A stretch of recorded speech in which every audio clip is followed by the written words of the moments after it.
Bonjour à toutes et tous, bonjour, je vous la refais courte parce que j'ai enregistré une vidéo en direct. Et malheureusement, comme je ne suis pas du tout,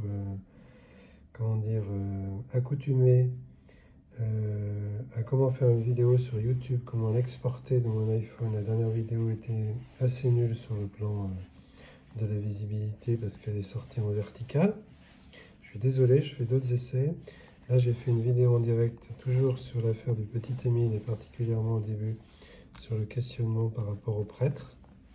Et malheureusement, je suis désolé, cette vidéo est sortie, j'avais que 10 secondes. Donc j'avais probablement oublié tout simplement d'appuyer sur le bouton Start. Donc j'en refais une, mais je ne retire pas les cartes. Mon premier tas qui est sorti pour le prêtre, c'est ça. Je vous le sors. Il y a eu ces 4 cartes, j'espère que vous les voyez, qui sont sorties par rapport à l'implication du prêtre ou pas, ce que c'est le prêtre ou pas par rapport à cette affaire. N'oublions pas que le prêtre, non seulement il est baptisé le petit Émile, mais donc il est aussi proche du grand-père, qu'il y a une altercation assez importante entre le grand-père et le prêtre. Pour quelle raison, dans quelle mesure le prêtre est impliqué.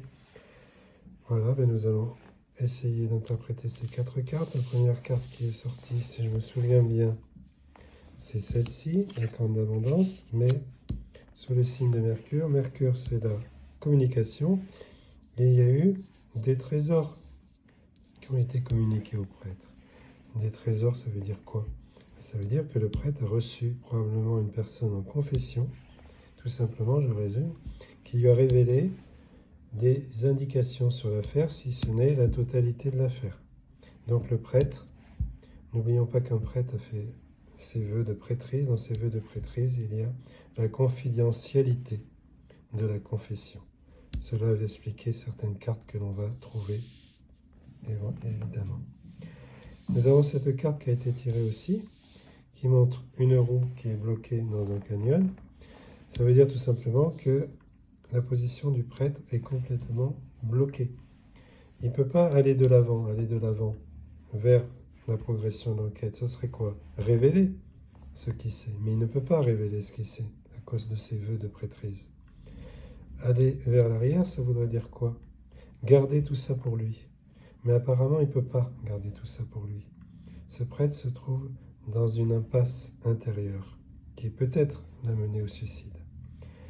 Nous avons après cette carte qui a été sortie, la carte de Mars, qui est la carte de la colère, la carte de la dispute. On voit 2 épées qui s'affrontent. Ça, c'est l'altercation entre le prêtre et le grand-père. Ensuite, voilà ce qui est sorti. Cette carte, moi, qu'est-ce qu'elle me donne en voyance? Elle me donne le chandelier à 7 branches. C'est un symbole de religion.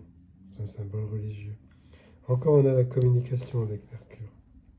Ça, c'est le livre. Ça peut être un livre. Ça peut être la Bible. Donc ça veut dire que le prêtre est complètement dans son rôle de prêtre, dans sa confidentialité de la confession. Et il ne peut pas communiquer comme il voudrait communiquer.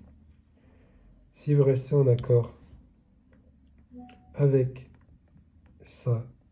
ses vœux de prêtrise, qui lui empêchent, encore une fois, de divulguer toute information qu'il aurait pu recevoir d'une confession, s'il veut rester en accord avec elle, mais s'il veut aussi rester en accord en tant qu'homme, comme de la vie civile, par rapport à ce qu'il sait, eh bien, il n'a qu'une solution, ce pauvre prêtre, c'est se suicider. Et c'est ce qu'il a fait. Il a mis fin à sa vie, mais mettre fin à sa vie, c'est aussi un message. Il a essayé une lettre, on n'en connaît pas le contenu. Probablement, nous en saurons plus tard.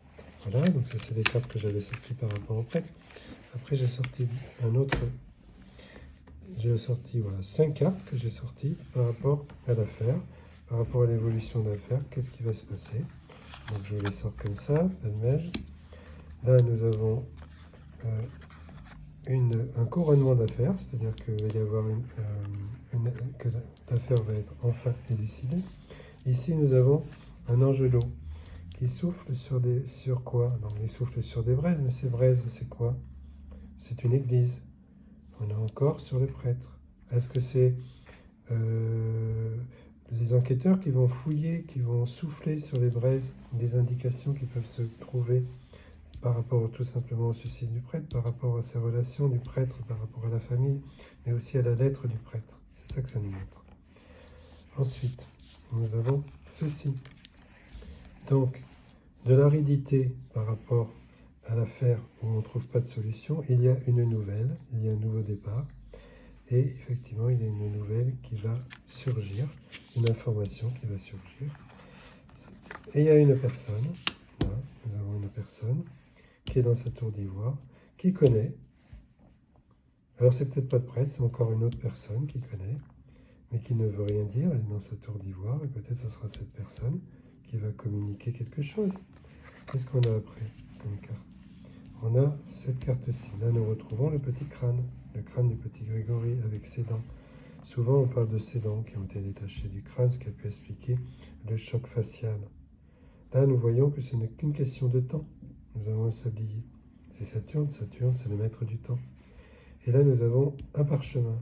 Ce parchemin, ça peut représenter une lettre.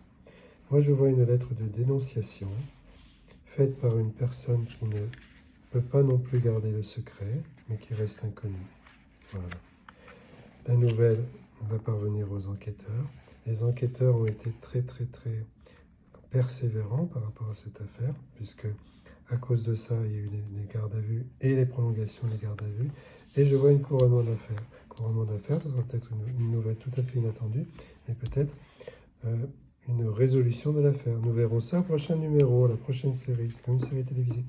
Maintenant, je vous dis à toutes et tous de passer un bon week-end. Merci beaucoup de m'avoir écouté. Au revoir.